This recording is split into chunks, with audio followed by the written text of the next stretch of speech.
without inspiration, perspiration is just sweat. 2 decades ago, the United States Army's War College coined an acronym to depict the increasingly tenuous geopolitical situation across the world. The acronym was VUCA: volatility, uncertainty, complexity, and ambiguity. A decade later, some businesses started perceiving their environments, the environments in which they operated, also as being a VUCA environment. The decade of 2000 to 2010 was momentous for businesses across the world, not only from the perspective of increasing impact of geopolitics, currencies, etc. on businesses, but also after the 2008 financial crisis, every organization, every company felt the impact of a VUCA environment. Today, no matter how big or small you are as an organization, whether you're regional, national, or global, the impact of VUCA is upon you. This is the reality, the new reality, in which all organizations need to succeed. I'm going to talk about my insights from my experiences about what are the skill sets that are required for a leader to be stupendously successful in this new environment of VUCA. I'm going to talk from the trenches to the trenches. I'm going to talk to you if you're a middle manager, if you're an aspiring leader, or you're a leader already running an organization. I'm going to talk to you because what has made organizations successful so far cannot be extrapolated into the future. The VUCA world does not allow us that luxury. I'm going to begin by asking a very simple question. When was the last time you have been truly inspired at work? And I don't mean when was the last time you did something on its deadline, when was the last time you did something that you felt was very good and you felt happy. No, I mean something else. I mean, when was the last time did you push yourself above what you thought was possible for you because you wanted to, not because you had to? When was the last time you went that extra mile at work when no one was looking or asking you to do so? That's inspiration. Inspiration is not only about making rah-rah speeches, about being charismatic and getting people energized and enthused about something. Yes, that's important. Or getting people excited by a great letter that you wrote to the organization. No, those are important but not sufficient. For me, inspiration is much more about simple building blocks, things that you and I can do, should do, for us to get an organization that could be successful in this VUCA world. Inspiration is ultimately the greater cause of work. GCW,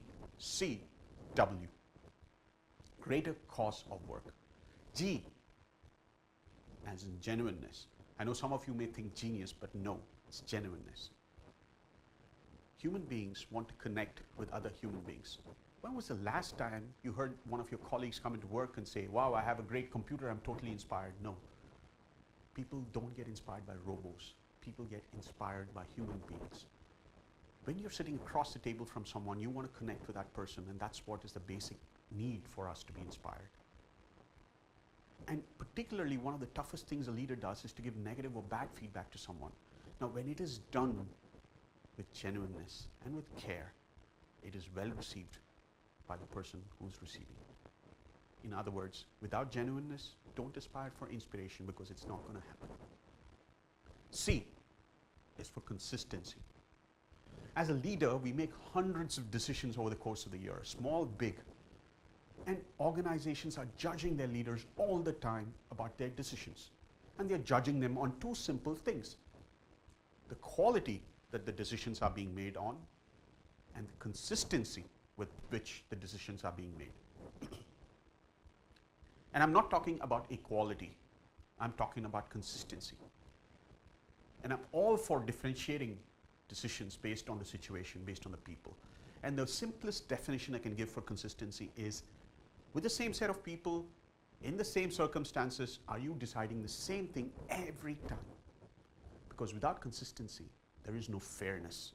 And without fairness, there is no inspiration. W is for walking the talk.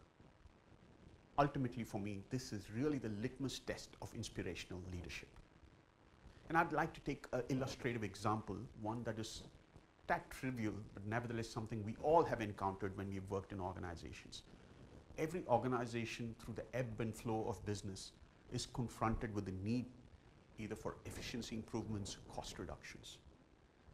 And many times the leaders send burning platform letters or make communication plans that explain the need for compromises and sacrifices by the organization. But I have come across too many examples where leaders somehow feel those don't apply to them. And I can almost imagine from the leader's perspective why this is the case. Because you've probably gone through the ranks, you've come to a situation through hard work, and you almost feel in many ways entitled because you're dealing with different pressures and you're dealing with different situations for excluding yourself from the compromises and sacrifices you require from your organization. I'm sorry to say, you're not walking the talk. And that means you will not inspire your organization, because inspiration happens when you belong to the organization, not when you look down upon the organization. GCW.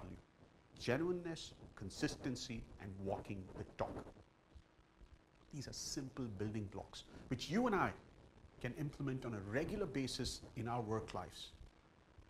This, for me, is what is essential for you to inspire an organization. And if you inspire an organization, let me assure you this, your chances of success in this VUCA world are predominantly higher than someone who does not. After all, without inspiration, the perspiration of your organization is just sweat. Thank you. If you have comments or critiques, please post them at the bottom of this page, or you could follow me at the Twitter handle mentioned here. Thank you very much.